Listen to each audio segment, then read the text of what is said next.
studies also showed that the organ and the coagulation dysfunction is also very important. So we can find that there's some just indicators, just like LDH and the D-dimer, are very crucial factors during the ARDS progression to death. And some studies also suggested that early anticoagulation may block the collagen formation and reduce microthrombosis. Therefore, in this stage, usually we will use the proper dosage of the anti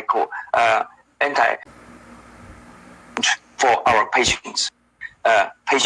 One of the drug is there. The IL-16 evidence suggests that a subgroup of patients with severe COVID might have a cytokine storm syndrome.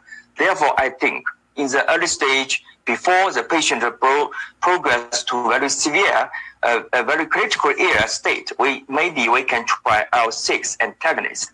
So one of China's team, they just use the IL-6 antagonist, and they found that if we stop the IL-6, the level, just like we can use one of the drugs, the tocilizumab, for instance, could inhibit the IL-6. It can stop the cytokine storm, and it will increase the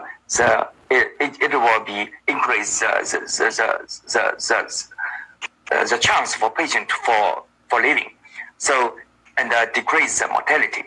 Currently, there are multiple clinical trials of tocilizumab have now launched. I think close to 600,000 people being infected with 26,000 deaths today.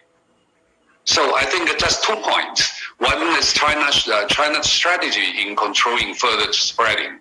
So since the announcement of the definite human-to-human transmission, and also confirmed medical staff infected, and on the day of 20th January, so some action have been taken. So actually, this is people are probably very common to phase 2. So what policy we should take? Mitigation. So suppression, of course, will cause a great impact on the economy. Mitigation, of course, so we make a delay of the disease. But if this is the very high reproductive number, so whether delay policy will be effective or not.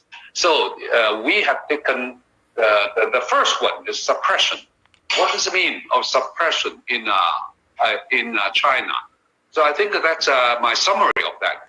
So that's a so-called intensive suppression strategy. So first, we locked down Wuhan on the 23rd. So don't go to Wuhan, don't leave Wuhan. That's the second point, is try to make it more transparent to the people. Real-time announcement of the number of diagnosed suspected patients every day in each city, nationwide. So the third is so-called interagency mechanism. What does it mean? So down to the community level, that means I should interpret it as so-called early protection. So the core is distancing. So an early detection. So if you found yourself any discomfort, going to see the doctor as fast as possible.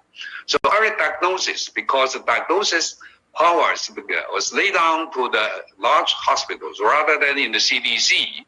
And then, of course, early isolation. And after 1 week, we will have another action. So RT-PCR should be checked out in all close contactors, including those without symptoms, asymptomatic patients. So this is something happened in Wuhan since the day of 23rd. So distancing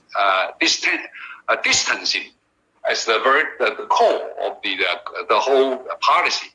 I'm not going to talk too much about that. So let me say the tendency of the outbreak of in Wuhan in China. So that's 23rd, and then 2 weeks later, and the number of infected patients going up strictly, very quick, and 2 weeks, and then reaching the peak, and then after that it's going down, and this is cumulative suspected patient. So and going down, and after 2 weeks, and under basic control at this time. So altogether, taking just 1 month, to have a very strong policy of suppression policy.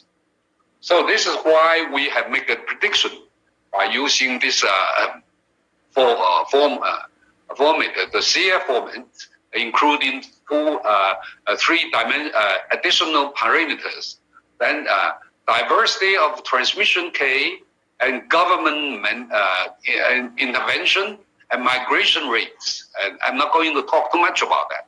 Here, so after AI follow up for 10 days, we publish this, and the actual curve similar to this. So the